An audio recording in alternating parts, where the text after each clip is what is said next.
My name is Emil. I've been a student here at Marc School of Woodworking for over 20 plus years. Ever since I came to the school here, I realized that Marc was into Disney characters and his forte was doing marquetry work.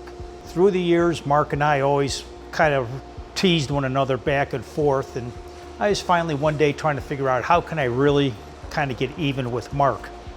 So it popped into my mind one day of having Mickey Mouse doing a marquetry piece of Marc. And this is where the whole idea started from. The project overall took me probably about 7 or 8 months to do.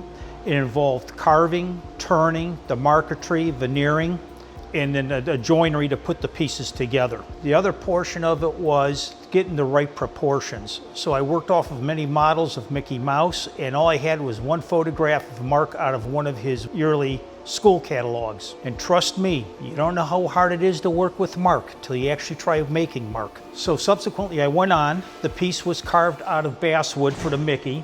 Most of the machine is made out of basswood, but parts of it are also made out of some walnut and maple. I never counted how many pieces are in it, but there's probably about 200 pieces.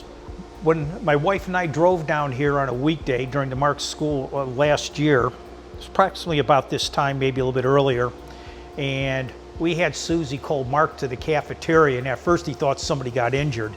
And when he walked in, he saw the Mickey, what we had set up in the cafeteria for him. And in all my life, I've never seen Marc speechless. And that was the day that he was. And to you, Marc, my friend, we'll keep on having good times together and pushing the course of woodworking through. Thank you.